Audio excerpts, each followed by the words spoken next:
Okay, I'm going to go ahead and get started here. We're waiting for Rob. He said he would be by between 8 and 8:15. And I really enjoy doing these shows with Rob because he's very knowledgeable of radios. And of course, I believe he's an engineer of some kind. And he even worked at one time for the same company I worked for, which is Honeywell, but of course a different division up there in New England, where I'm down here in Florida. And we got a couple of topics that we want to cover, and then we'll just open it for questions and answers. Originally, when we planned this earlier in the week, I had planned, or we both had planned, to do some testing with our SDR Play SDRs. But starting yesterday, we have bad storms here in Florida, and the wind has died down. We had actually some pretty severe winds, and some local people in trailer parks who are always vulnerable had some damage to their trailers and porches. We didn't get too much wind here, but I did have one antenna go down. It was an in-fed long wire antenna, and it went close to where our flagpole is, which we have a big flag on. It's pretty heavy. And my wife, for some reason, had put it at half mast for some reason. And so then that brought it down to where the line of that particular antenna was. And in the wind, it was whipping against the antenna and eventually broke the connector at the one end that has the little box for the impedance matcher, which is where the heavy part is. It broke that loose, and subsequently the wire went down. I noticed it late yesterday. So I was able to move that box around a little bit on the roof from the ground. I can't get on the roof anymore. And I got it up out of the way so you don't run into it when you go across the front yard. And I'll have to get my neighbor who can get on the roof, help me put it back up. So that's what happened. And so consequently, I don't have these radios connected to an antenna. You can see the switch here. There's no connection to the switch. The antenna cable is, well, it's over there. So we're not going to do that this morning. I probably, well, not probably, but I will do it in another show with Rob. Again, he's fairly knowledgeable of these radios. He's had at least 3 of the series that he's reviewed. I think he did start with the 1. This is the 1. He went to the 1A, and I think now he has the Duo, the 2 receivers in 1 box. So he's really knowledgeable with us, and he's done a lot of videos on those. So he should be showing up pretty soon, unless my email I sent to him for some reason did go out. I struggle with setting up these Hangouts every time because it's inconsistent. YouTube plans on eliminating this format, this Hangout format. They have at least 2 other formats, which I have not totally gotten working the way I wanted it.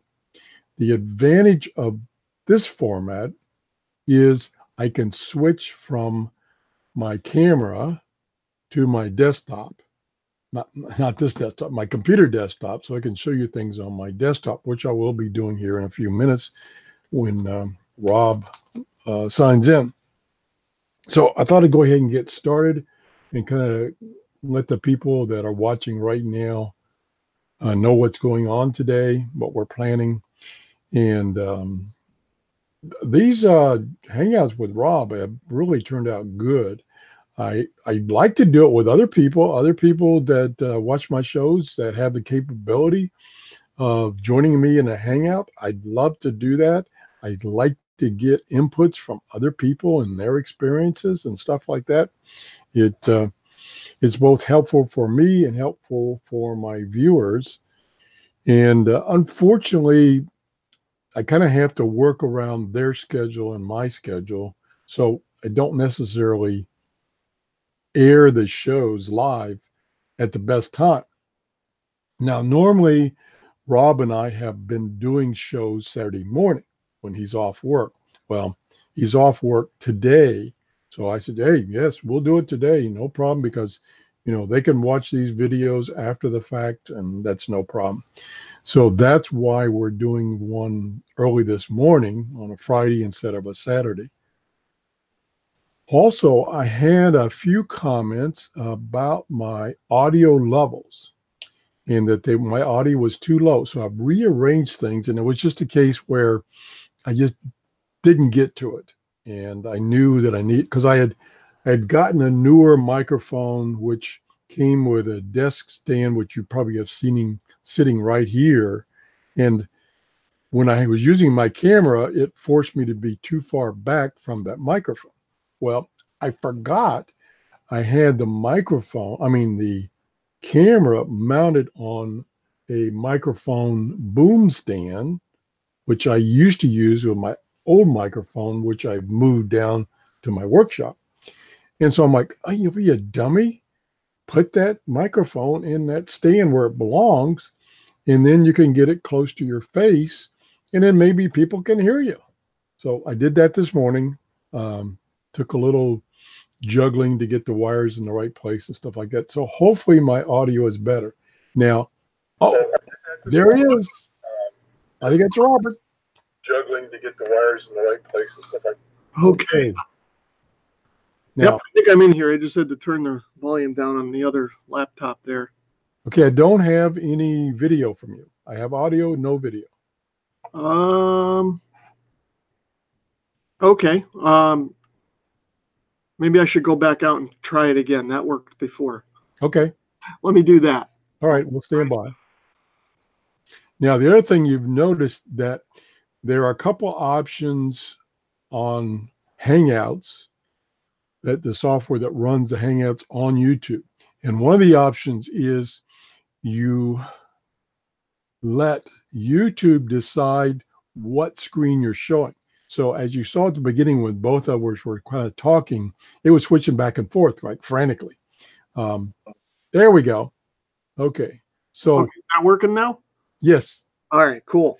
So what I was telling them, Rob, is there are two options under these old Hangout format. In that one, you can let YouTube decide which video it's going to show. And what it does is once it detects audio from either of the people that are on, it will switch to their video. And the problem is if you get one person with some background noise or something, it's going to start switching crazy and it'll drive everybody nuts. Oh, yeah, definitely. So the other option that I choose is you can select whose video you're showing. And that's the one I use. And so that when, you know, Rob is answering some questions or whatever, I switch to his video full time. So it won't switch back if I start coughing or something like that. So that's what I've done now. I am now selected my video so that it doesn't switch back to Rob while I babble here at the front end. So I think we're ready to go, Rob. And I'm going to show my screen for a second, try to. And I'm going to let Rob monitor the chat room. Yep, I've got that up over here. And I'm going to share my screen. You'll get this echo effect or mirror effect. And then I'll close that down and then I'll hide this. So here's what we're, in general, this is what we're going to talk about today. We're going to start by talking about antennas and the different types of antennas we use and why we use one or opposed to another one. Different antennas for different frequencies, whatever. The next thing we're going to try to talk about is digital modes. And this is both for like ham operators and shortwave listeners, because there is digital data out there. The shortwave listeners that, you know, are not hams can monitor and decode. Now, the next subject, which I've been trying to get into, and I tried it about 6 months ago and I failed miserably, is how do you set up virtual audio cables so that you can pipe what's coming into your SDR over to one of these other decoding programs so that they can hear it. This is all within your computer, and they can therefore decode like weather facts or other digital modes. So Rob's going to help us there. Right, Rob? Sure, I'll give it a shot. It's been a while since I set them up, but we'll try and go through it. Okay. And then Rob and I had done a private hangout just where we kind of talked back and forth.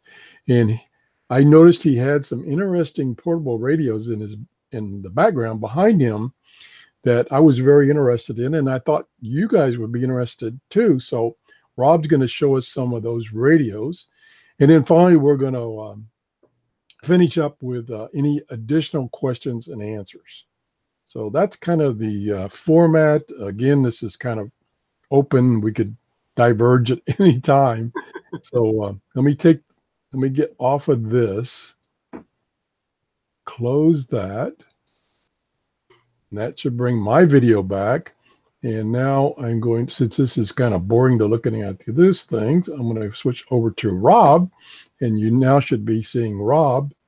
And are you seeing yourself, Rob, on your other computer? Not yet, but there's usually a little bit of a lag there. Right. So. Oh, there I am. Okay, everybody's probably seeing me now. So like Tom said, welcome. Thanks for joining us here this morning. We tried to schedule this one for a change. We haven't really been scheduling them, although we've been showing up on Saturday mornings, like Tom said here a few times. This one, we both thought we had some time here, but as things got closer, Tom had some weather down there, and now I've got a sick kid, so So I don't know if we should schedule these anymore. Maybe they work better when we don't schedule them because things don't come up, type of a Yeah. thing. Yeah, that is the problem is invariably when you schedule something, it doesn't happen. Yeah. But either way, we're here. And, Tom always has great live shows here. So I'm happy to be a part of it. I'm glad he invited me in here and spend a little time on his Radio Room show. So before we get going, there is one person in the chat room, Jeff KD5QDO. He says, hello to the group. He's watching from work. Well, you probably have a much more understanding boss and company than I do. We're not allowed to watch any of that stuff where I work, but that's okay. Thanks for coming in either way. Hopefully you do get some work done today. And that's it. That's all that's in the chat room for right now. So I guess we can get started if you want, Tom. Okay, the first topic we were going to talk about is antennas. And what I had in mind there is, first question is HF antennas. I've always toyed with is a vertical antenna for HF, and this is receiving only. This is not transmitting. This is receiving only because it's probably about 60-40 of my viewers are shortwave listeners as opposed to hams. For shortwave listening, is it better to use a vertical antenna or a horizontal antenna, assuming everything else is the same? What do you think, Rob? Yeah, it can it can really depend. I've got both here. I've got a horizontal antenna, which I use mostly for the lower HF bands, and I have a vertical antenna. I think it's really a CB antenna, but I use it on 10 most of the time. But it works pretty well on 20 meters, kind of 20 through 10-ish, that band range. And in my experience, which is not scientific by any stretch of the imagination, it really can depend. And what I like to do is kind of switch between them. On the lower bands, the horizontal dipole does work better because it's cut for those bands and things like that. But when I start getting up to 20, I find that vertical, even though it's not really a 20-meter antenna per se, it does better receiving the DX stations than it does, than the wire does, rather. So I guess it really depends on what band you're on and where you're trying to kind of listen to, if that makes any sense, and if that kind of coincides with your experience, Tom. Pretty much so, but and let me tell you the setups. Okay, I have a G5 RV antenna, and the middle of it, the peak of it, is about 20 feet in the air. It's mounted on a short pole on my second story. And then it slopes down to about 10 feet. And it faces northeast, southwest. So I tried, of course I have to set it where I can put it, but I've tried to kind of orient it so that the perpendicular axis is east over to Asia. Not Asia. Well, Asia on one side and Europe on the other side. So I think that does have some effect is where it's a horizontal antenna is pointed as far as what the perpendicular axis is. That's my understanding. What about you, Rob? Yeah, definitely. Especially when you're looking at DX type of situations, you want your antenna perpendicular to the direction that you're trying to receive in, so to speak. So the ends of the antenna would be north-south if you're trying to receive east-west, which is sort of my configuration on my dipole here as well. And just to kind of go over my setup, I have a 40 and 80 meter fan dipole. So what that means is that on either side of the dipole, there's two legs, one cut for 40 meters and one cut for 80 meters. And mine is facing more or less east-west, or the perpendicular side is east-west, more or less. And that antenna seems to work very well for me. I receive a lot of stations from Europe and even into Africa and stuff like that sometimes. Now, one thing I will mention is that when I set that antenna up, I primarily set that up so that I could talk to some local guys that I know here, kind of club members, radio club members in sort of the New England area. So my kind of primary focus with that antenna was more to have it be what they call NVIS operations. So instead of broadside east-west, it kind of shoots up on 80 meters and kind of blankets the ionosphere. So the signal kind of bounces up and comes down.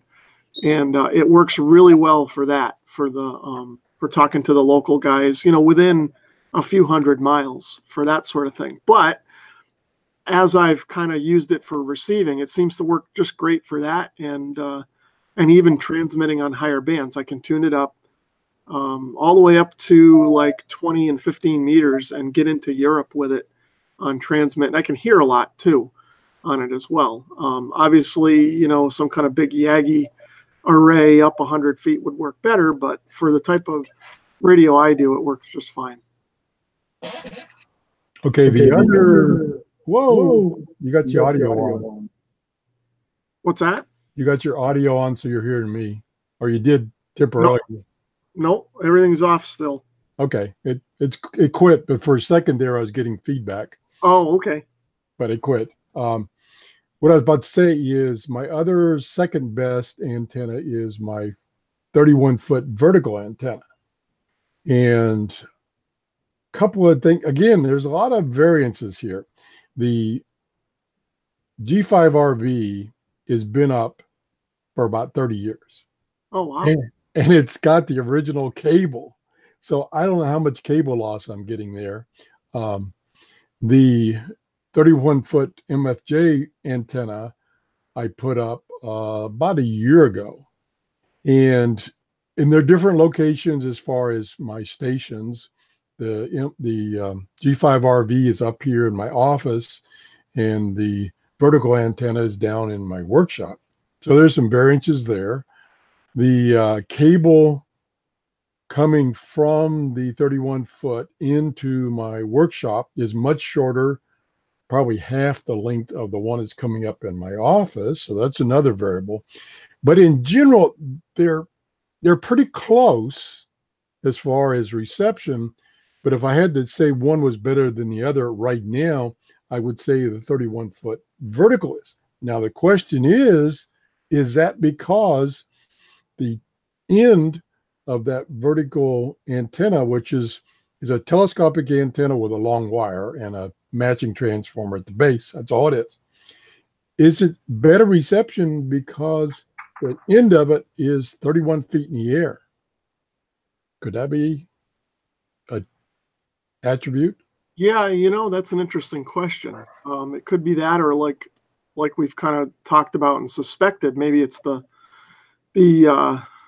lobes, or sort of the angle that it's receiving at is better. I mean, normally when you think of an antenna plot, you're thinking more of transmitting, but it does work in reverse as well. So it's going to be more sensitive to sort of that lower angle of radiation, the DX coming in from further away. So that may be the case. My father-in-law is also a ham, and we experienced something similar with his setup. He put up an MFJ vertical.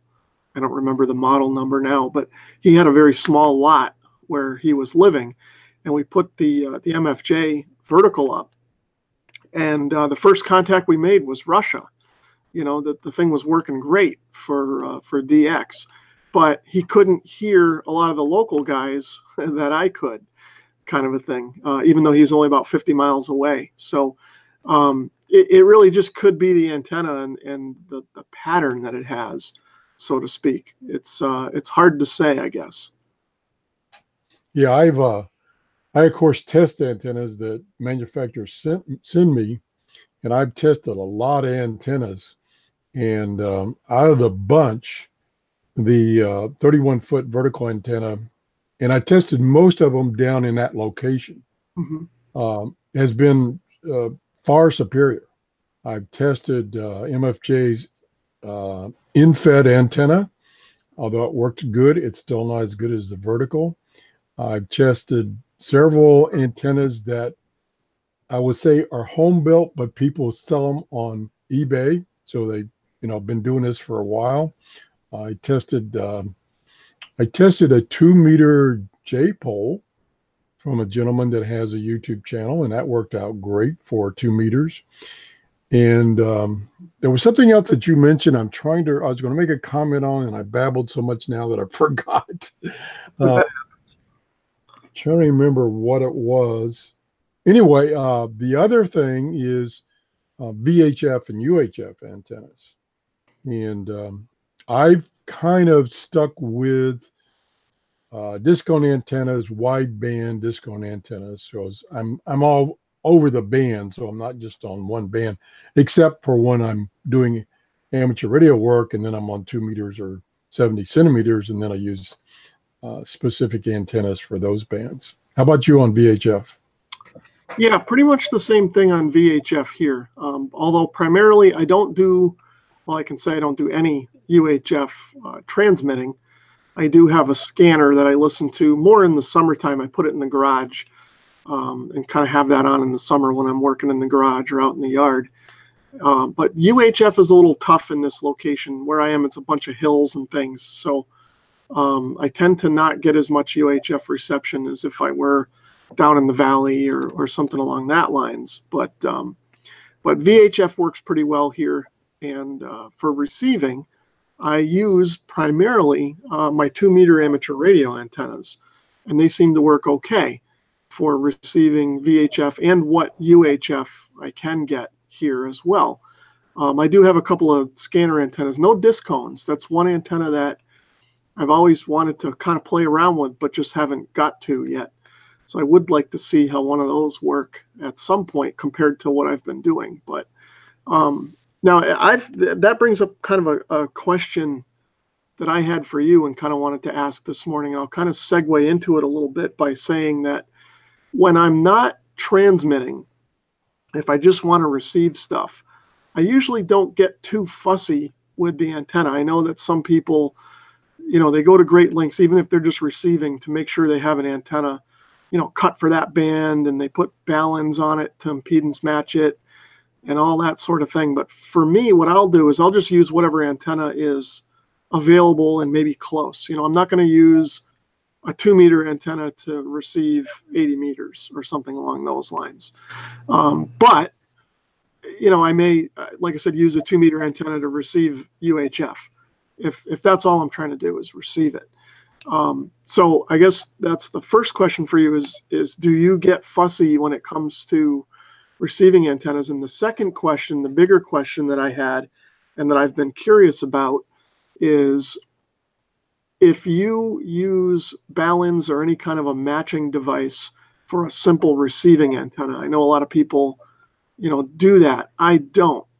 And I've had good luck without them, but I don't know if I would have better luck if I used one of those, if it would make a huge difference. So what do you think on that? Well, I've actually done a little bit of testing with and without matching devices, such as a balun. And for receiving, it's very hard to see any difference. Very hard. So I've come to the conclusion, if you're only receiving, it's not really important. It helps. And I've also done testing where I've checked antennas for SWR. Again, the antennas were, in most cases, going to be used only for receiving. But, some of these antennas I got from various vendors, I used my antenna analyzer to see if they were cut for a certain frequency to see how well they do as far as SWR. For instance, the 31-foot vertical antenna from MFJ, it was cut, and the balun was cut for 40 meters. So I initially tested it with my analyzer to see if that's really true. Is it really better on 40 meters with an analyzer, of course? And yes, it was. It was much better. And then I looked at frequencies off for meters. And sure enough, as far as the SWR was concerned, it was not as good. So it was definitely designed to do what it was made for, which was as an amateur radio antenna for 40 meters. But it works fantastic for the whole shortwave band. So again, my conclusion so far has been SWR and matching transformers are not as important for listening only. Yeah, and that goes along with I guess what my experience is that, you know, if you're just receiving, you know, in theory, it's going to help out, but I don't think that it's as much of a help as some people might think that it is, or you know, I don't know. I get a lot of comments about that. Well, maybe not a lot, but I get a few here and there kind of scolding me for not putting matching transformers on my receiving antennas, or using, you know, the wrong antenna for the wrong band and that kind of a thing. But like I said, in my experience, it doesn't matter that much. I mean, if you're really trying to eke out that last little bit of signal, then yeah, definitely you're going to want to do everything you can to maximize the efficiency of the antenna and the transfer of the signal to the receiver. But I think just for casual general stuff, I haven't noticed much difference myself. So let me look in the chat room for a minute. I'm forgetting to look over there. And it looks like we have Burr Boss. I think that's how you pronounce that. And he says, life is something that gets between you and your plans. Hi, guys. And then he made another comment. He says, on the fan, do you have a separate feed for each length, or do they get charged at the same time? I'm not sure what he's asking. Are you any idea, Tom? Yeah, I think what he's asking is, are they treated as two individual antennas, so you have different feeds, or are they brought together at one tie point and you just have one coax coming in? Oh, I'm sorry, on the fan dipole. Yeah. On my fan dipole. Yeah, okay. Yes, that's one single feed point that I have, and the two legs of the dipole on each side emanate from that single feed point, and I just have one coax, 150 ohm coax, going to the feed point.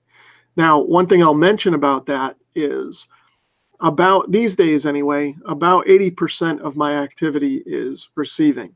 I don't transmit hardly at all on HF anymore. I used to because I had more time, but now I don't. So, but anyway, before, when I first set that antenna up, I also had a one-to-one balun on that antenna because I was transmitting with it. So even though the impedance of the dipole is roughly 50 ohms and the coax is 50 ohms, you want a one-to-one transformer there to kind of decouple the feed line from the antenna so you don't get RF on the coax. Now, I had a balun on there. It worked great, but the balun filled up with water. It got a hole in it or something. So I took it out because it really wasn't doing me any good. And now I just feed the antenna directly. And I can still transmit with it. It tunes up just fine. The SWR analyzer says it's, you know, good on the bands that it's cut for and all that kind of a thing. But I get that RF on the feed line. I have to be careful in the shack because I'll get a little bit of RF feedback on my transmitter. But again, if I'm in there transmitting once a month, that's a lot for me these days. Things are just not, I don't have as much time for radio as I used to, but I would like to get a balun back up there someday for transmit, not so much for receive. Let's see. We got somebody else in the chat room now. KC3MLI, he says, morning from Pennsylvania. Good morning, and thanks for joining us here. I'm in Connecticut, and Tom, of course, is in Florida. So we got the East Coast covered. And then Burr came back in and he said, Tom's got it. So yeah, you were right about the what he was asking about. So I think we're all caught up on the chat room for now. Okay. A little disclaimer that I should have announced at the beginning. At least for me, I'm no expert. So just take everything I say with a grain of salt. Yeah, I'm just giving you my point of view. And a lot of these things are controversial, like the fact of vertical versus horizontal. People have opinions on both sides. Balun, no balun, people have opinions on both sides. So Rob and I are just giving you our inputs as far as our experiences. Now, Yeah, if you have any other points to make or experiences, feel free to type them in, and we'll go through them there in the chat room. yeah, and that's one of the biggest points of my shows is to get inputs and opinions from other people and share their experiences. Okay, I think we need to move on to another topic. Otherwise, we'll never get through them all. So let me go back here, and oops, that's the wrong place. Where did it go? Oh, up here. Okay. How soon I forget how to do things. Okay, I'm going to share my screen again so that I can show you. Okay, there's the agenda. And we pretty well covered antennas, although I have the feeling we could talk about that a lot. So we maybe just do a separate shows on antennas and stuff like that. So let's move on to digital modes. Again, here we're going to get Rob's input on his experiences with digital modes, and then I'll chime in and tell you kind of a totally different point of view. So let me switch back. Stop sharing my screen, and we should be on Rob again. Okay, so as far as digital modes go, I'm kind of a newbie to the digital modes, or maybe more of a casual digital mode kind of guy. Tom probably has more experience with them than I do. I've been fooling with them a little bit lately, just with my SDR plays, just what I can receive and that kind of a thing. So I've set up the SDR play so I can receive, FT8 and Whisper and PSK31 and things like that. And I've kind of tuned in and listened. But for me, I've never really transmitted on the digital modes, at least not on HF. I get interested in them, but it's kind of once I get it set up and working, my attention kind of goes elsewhere rather quickly. I'm not so much into the keyboard stuff. I sit in front of a computer all day for work, so I tend to kind of move on and want to listen and do things that are a little more analog in nature when it comes to radio. But I am fascinated with some of the digital modes. I recently kind of checked out Whisper, which, if you're not familiar with that, it's, what does it stand for? Weak signal propagation reporting. And that's kind of an interesting tool. If you're not familiar with it, well, even if you are familiar with it, it's interesting in so much as you can set that up and you can really tell how your antennas are working on a given day. Now, in my case, I don't have the transmitter, so I can't hook it up and see how well my antennas are transmitting. But just with a simple SDR, like what Tom has there, the SDR play, or any SDR really, you can set that up pretty quickly and set it up so that it pipes its audio into the decoding software, which of course we'll talk about that next. And then you can plot what you're hearing on a map so you can see what you're able to hear. And then you can kind of tune around and look for voice stations if you want to, or whatever. It gives you a really good idea of what's going on. So I think that's kind of neat. But as far as like the ham radio making contacts and stuff on those digital modes, not really my cup of tea.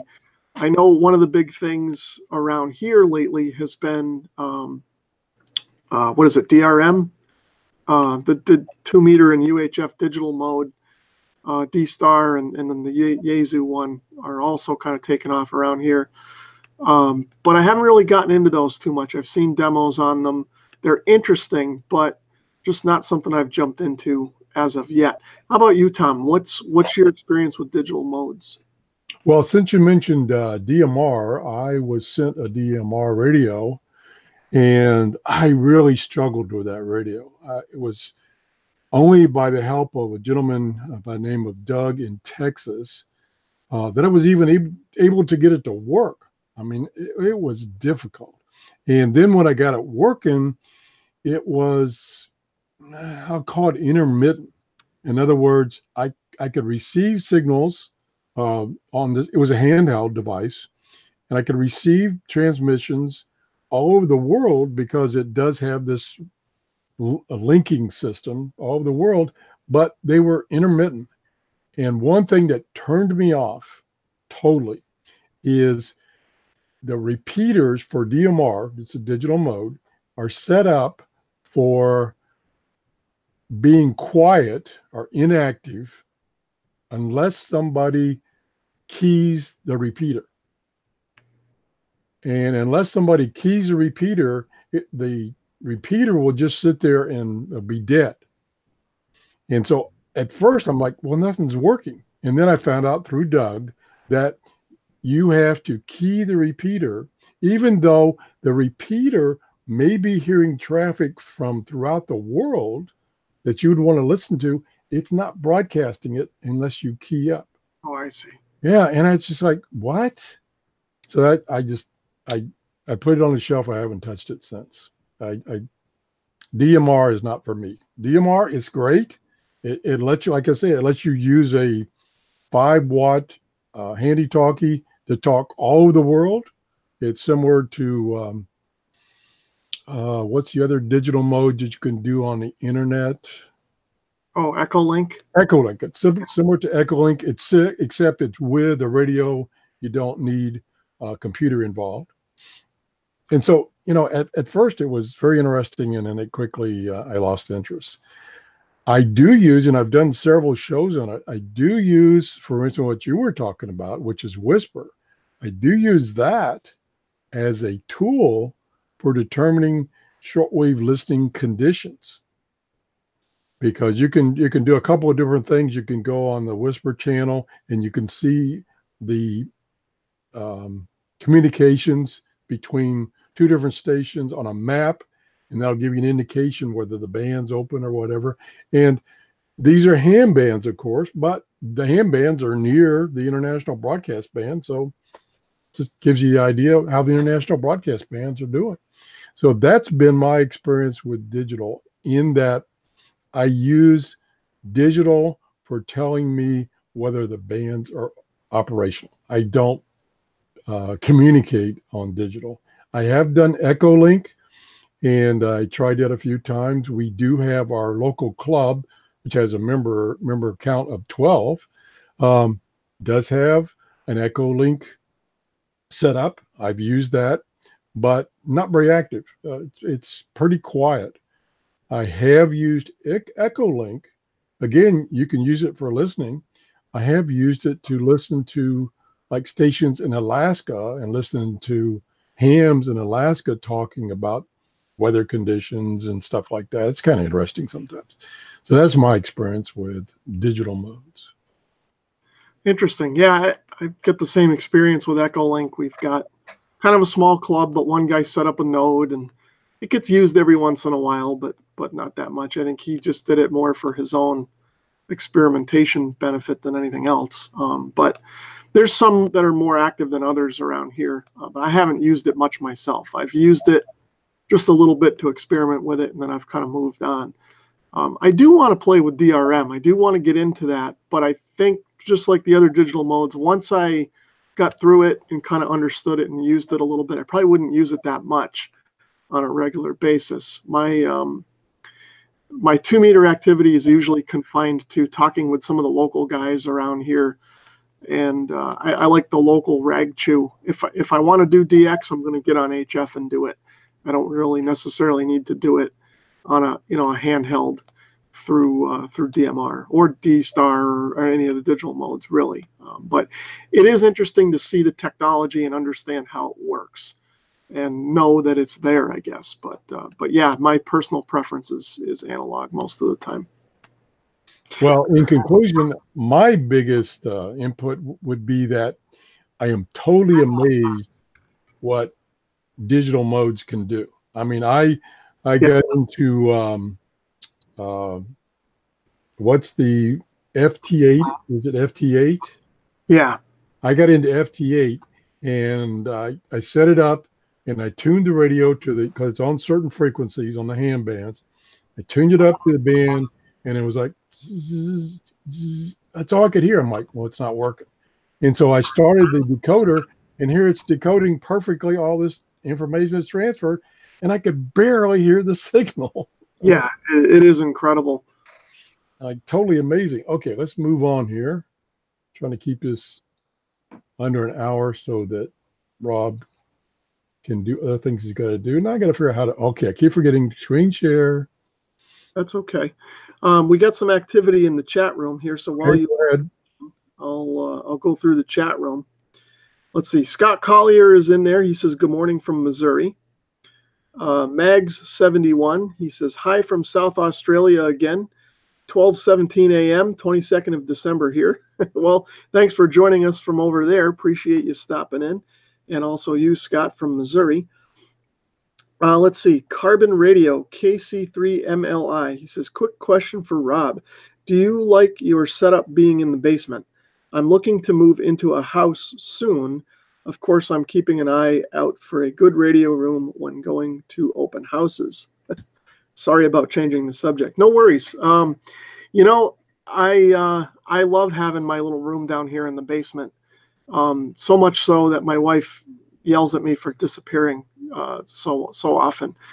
This house that I live in, we built it custom. Well, we didn't build it. We had somebody build it. It's sort of a custom build.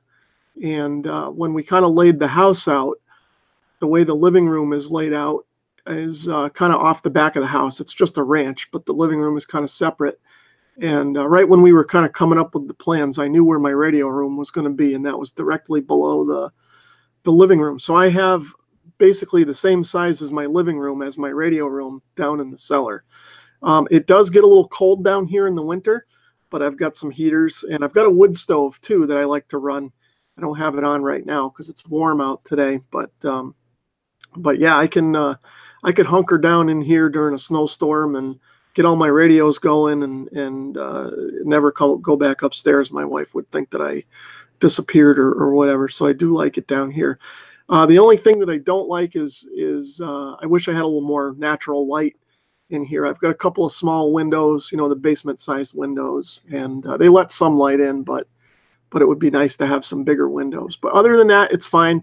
Someday I'd like to finish the room off, and I haven't done that yet. Well, I won't get into it here, but there may be issues with the foundations on this house. We've got an epidemic of failing foundations here in Connecticut, and mine may be one of them. So I'm reluctant to put any money into upgrading the radio room here until I know the foundation is good. So that's it. Let's I guess move on. I'm not in any real hurry here, Tom. Okay, so good. We can take as much time as you want. My son's upstairs. He's playing by himself. You know, like I said, he's kind of sick today, but he's okay for now. So we can keep going. What else is in? Oh no, he's not upstairs. He's right behind me. I don't know. I didn't know he was there. Let me see. There's one more comment. Oh, from Carbon Radio. He says, do you find it easier to route coax, etc.? Well, that's kind of a funny story. I don't know if you can see it back there. Oh, I'm not on the screen, but that's okay. Behind me, no problem. I've got a pipe that comes through the cellar wall that I had the builder put in when they poured the foundation. Are you on the screen now?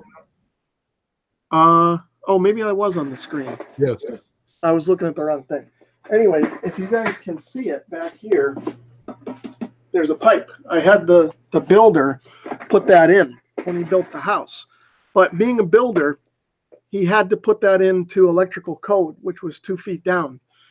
So when they built the house and then they backfilled the foundation, I had to try and dig out to get to that. And the point of that pipe was so that I could run my coax out through the side of the cellar and then under the ground to wherever I wanted my antennas.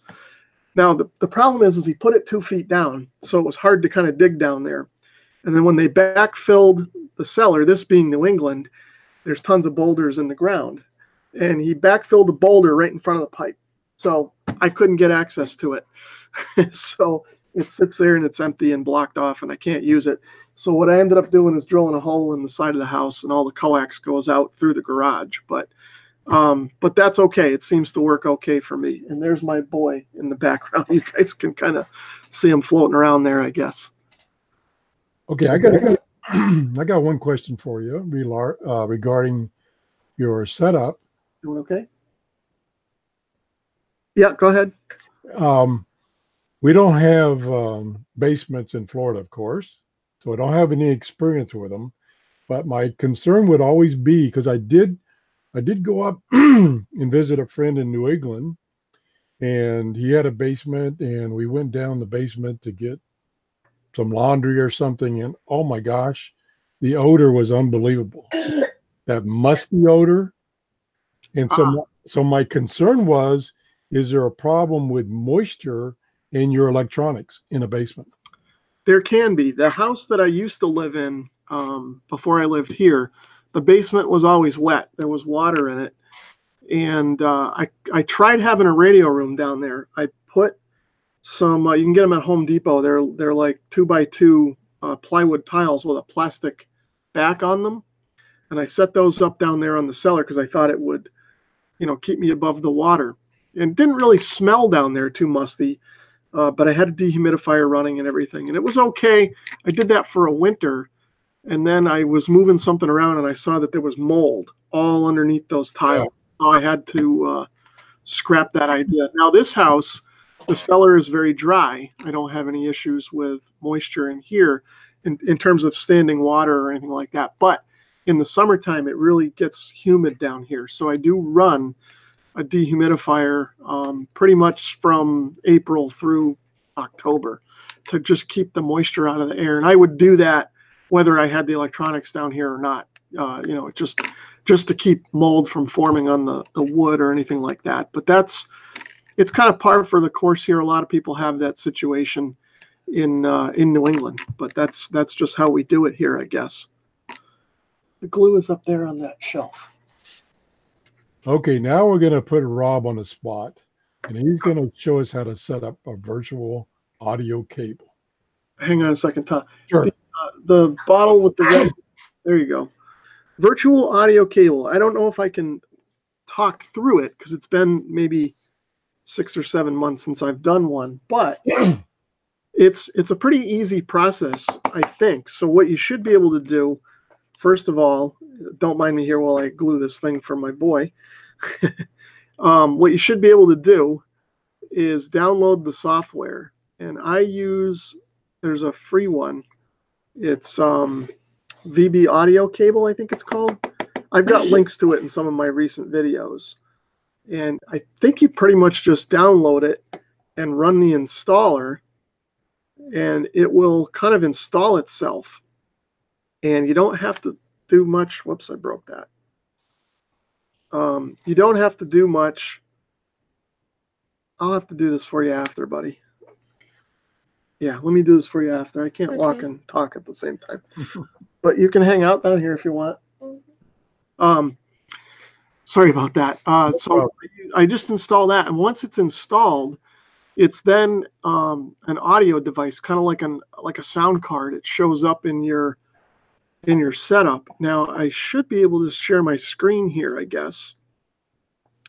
Let me just get this up first. Yep, I do have that up. So let me go screen share. And let's see. Can you see my screen, Tom? Yeah, now I do. Okay. So once it's there and on your computer, and like I said, the setup is pretty much, I think you just double click the setup and it goes. There may be a few questions to answer. Once it's in there, you can go into, now this is just SDR Uno, but a lot of these applications that we're using for SDR and digital receiving and all that, you just go under a settings tab, wherever the audio settings are. In SDR Uno, it happens to be under this setting button here. And then we go under the output, and then we can just pick. So you can see I've got the options that the software recognizes. I've got the speakers. I've got this internal playback. I'm not sure what that is. That might be a different virtual audio cable that I tried at one point. And then there's this one. This is the one that I usually use, which is the VB audio cable.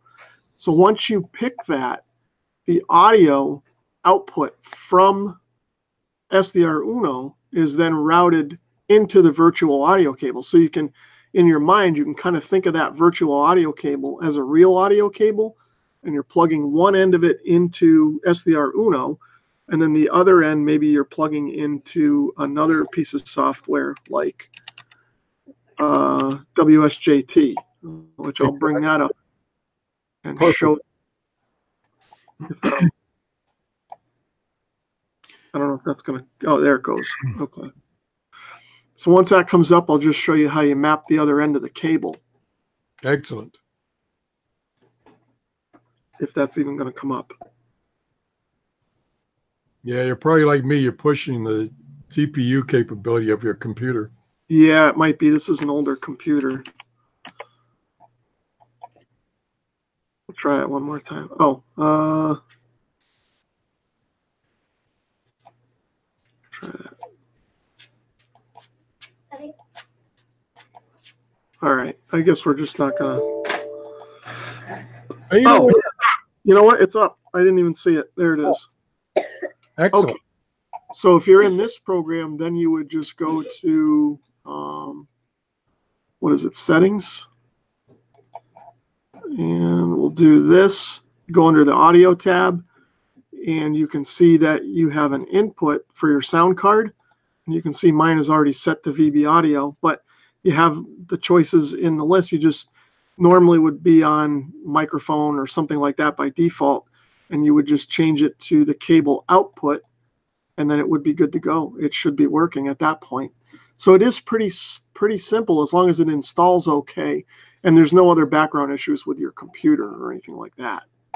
Okay, the question I have is that once you were in SDR Uno and you selected the output to go to VB cable, did you then lose the output to your speakers? Yes. Yeah.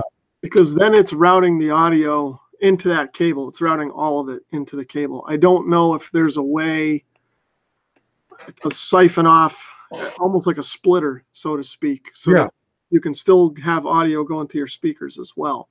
That may be an option if you pony up and pay for software, but I'm too cheap to do that. Okay. Well, or there may be other ways to do it. Maybe somebody else on the chat knows, or somebody watching later will know. And if that's the case, leave us a comment, because I haven't figured it out yet. Yeah, that is what I struggled with, is that I attempted to do what you just showed, but then I couldn't monitor the output of SDR Uno with my speakers, so I couldn't tell if I was, tuned into anything at all. Yeah, it's a bit disconcerting. I feel the same way. I want to hear the signal too. Yeah.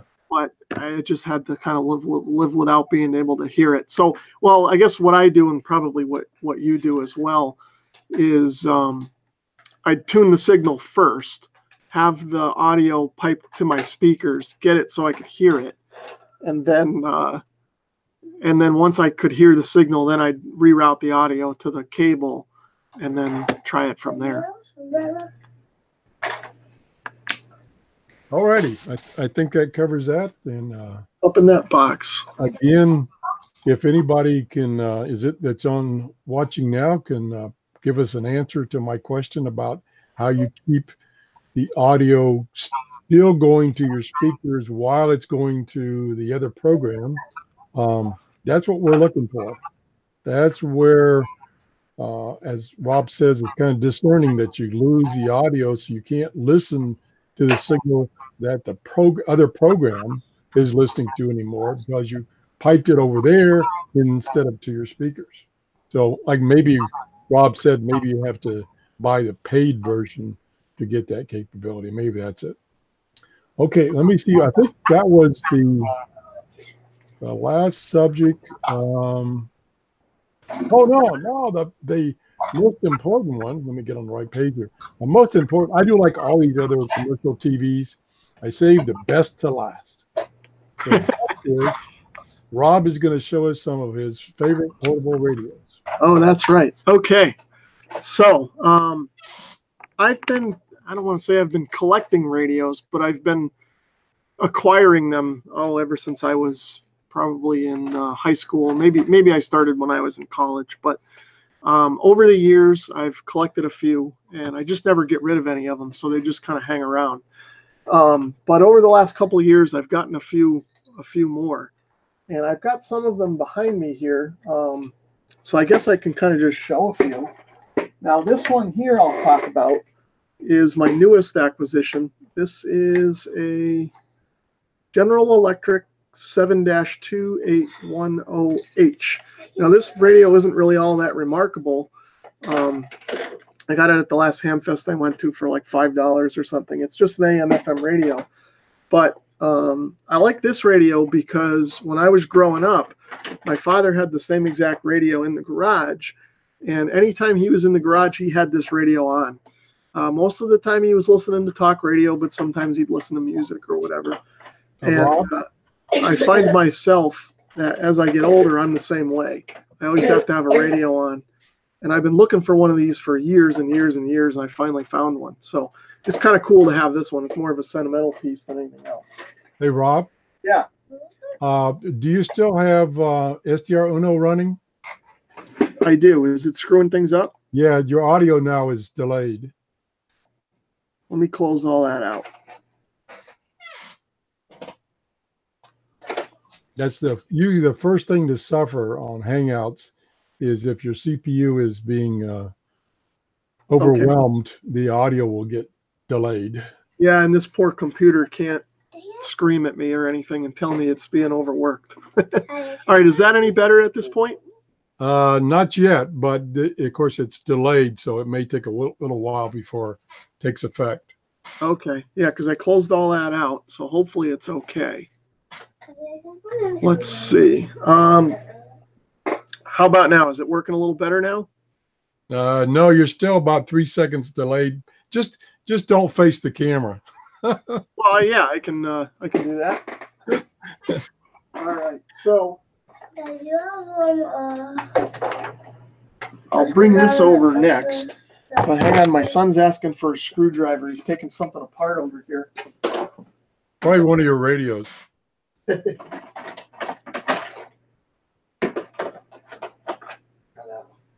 That will probably be. That one will probably work. Maybe it's too big.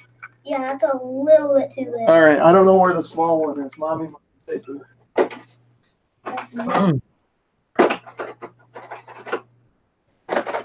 Try that one. This one? Yep. I tried that one. It doesn't work. Okay, sorry about that, guys. But currently, probably my favorite radio is this one here. This is a Panasonic. What is this? RF 1150. Go check over by the Derby car. There may be some screwdrivers there. This is a Panasonic 1150, and this is probably currently my favorite radio. I picked this up at a flea market along with its brother, which is back there. That's a Panasonic 2200, something along those lines. I got both of these for something like $20, like $10 a piece. Oh my gosh. Local flea market. And you can see they're in very good condition. They're a little dusty right now, but other than that, they're in excellent condition. This one even still has this original CB sticker, part of it on here, so I've kind of left it on there, even though it's kind of fallen off. But this radio, for what it is, what its size is and everything, it's got excellent audio on it. I'd have to say, if I put this thing side by side with my Bose Wave radio, you'd have a hard time telling which one was, generating the sound. It's got that good of a sound in it for just a little portable, and it's very heavy. This radio is extremely heavy. It does have batteries in it, but even without batteries, for a radio of this size, it's got some heft to it. It's got this cool antenna on the top that you can kind of rotate around. It's even got sort of a ratcheting motion. I don't know if you guys can hear it in there. So I can. Yeah, I know you can. So you can set the radio down somewhere and you can kind of use this to get the optimum signal. And it works great on broadcast band and shortwave. Or FM for that matter. So this one here in the summertime is the one that I use a lot out in the yard. I put the batteries in it and I'll set it up on the side and I'll have it going, especially if I want to listen to music, because this one's got the nice sound in it. But on Sunday mornings, we have a thing on the local broadcast station. It's called the tag sale. And for those of you who aren't familiar with New England talk, tag sale is just another name for a yard sale. But people call in and they offer up things for sale. So I like to listen to that on Sunday mornings because you never know what you might hear for sale. Sometimes ham radio gear comes up for sale on there. So I like to listen to that on this radio. I'd have to say, like I said, this one's my current favorite at the moment. But I'll also show his brother that I got at the same time.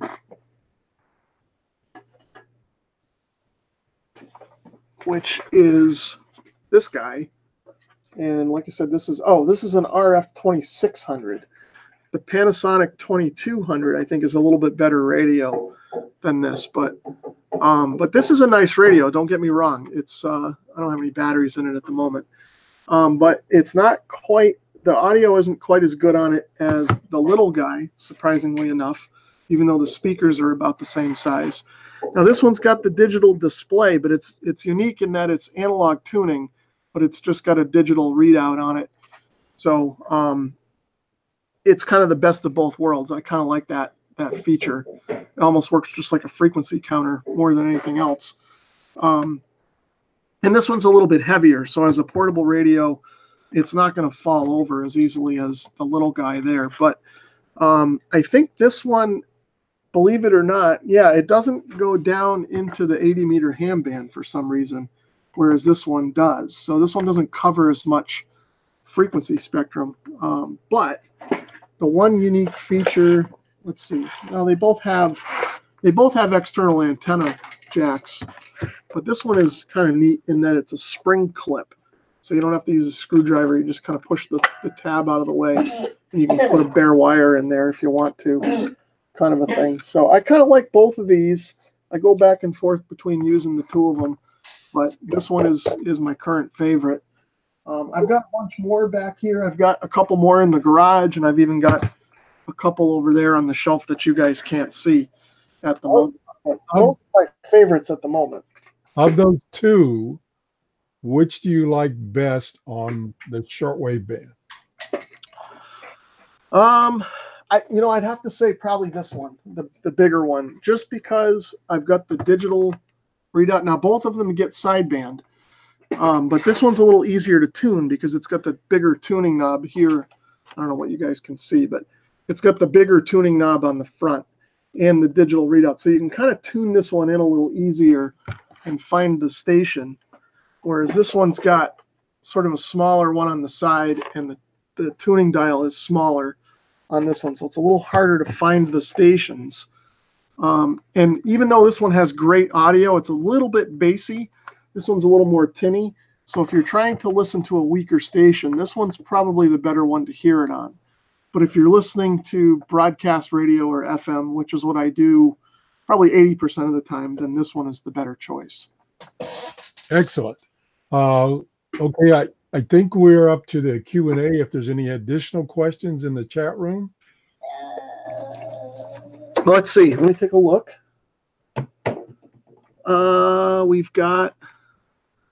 we just had Carbon Radio. He said, thanks for the info on the setup down here in the basement. And then we've also got Nevitz68. He says, hello to all. Hello, and thanks for joining us this morning. And that's it. There's nobody else in the chat. But if there's anybody that does have any additional questions or anything, feel free to join in there. Did my audio ever clear up, Tom? It's better, but it's still probably 1 second delay now. Okay. Like I said, on YouTube, the first thing to go is the audio. When I'm trying to do a hangout by myself and I'm trying to run like SDR Uno and maybe something else, the audio will get so bad that it's choppy. It'll drop out. So that's the first sign that my CPU and my internet connection is starting to pass out. Come up a little more. Okay, well, I sure thank you, Rob, for joining me. And I really like doing these shows with the interaction and everything and getting a different point of view. As I said before, if anybody else would like to join us, I'd be glad to have you. if you have a camera and can do a YouTube Hangout, all I have to do is send you an invite, which you will get a link, and just click on that link and you're in the show. So if you enjoyed the show and these shows with Rob, please give us a thumbs up and let us know. And again, Rob, thank you for your help and have a happy holidays. And what's your son's name? My son's name is Luke. Hey, Luke. Say hi to everybody. Hi. Yeah, so thanks for having me on today, Tom. Appreciate that. I know we kind of struggled a little bit with the weather and everything, but I'm glad I was able to kind of hook up with you. My schedule's a little unpredictable at times and stuff, so thanks for working around that and everything. Again, thanks for having me on. I appreciate that, and I do enjoy kind of doing the hangout with you as well. I've done a few live streams on my channel, and I always stumble around a little bit because I feel like I'm talking to myself and I don't know kind of what to say to everybody and everything. So it's kind of nice to just kind of do, as if you and I were just having a conversation here, but having everybody else kind of join in with us, almost as if we were on the radio talking in a way. So yeah, thanks again. And like I said, enjoyed the show. Hopefully the weather kind of gets better for you guys down there. I know you're getting pounded a little more than we are, but we are getting it today too. Okay. Well, thanks everybody for watching and stopping by. Again, I wish we could schedule these more further in advance, but as Rob pointed out, things change so much, can't really do that. So we just kind of do them off the cuff. And then, of course, you can always watch them after the fact. Thanks for watching. We'll say goodbye. See you guys later. All right, how do we, where'd it go? Okay. This is my setup for testing the SDR plays, the new 1A that I got in the 1, and I'll be doing shows once this weather passes with it hooked up to an antenna. I've got it disconnected right now. So look for that in the future shows. Thanks for watching. Bye-bye.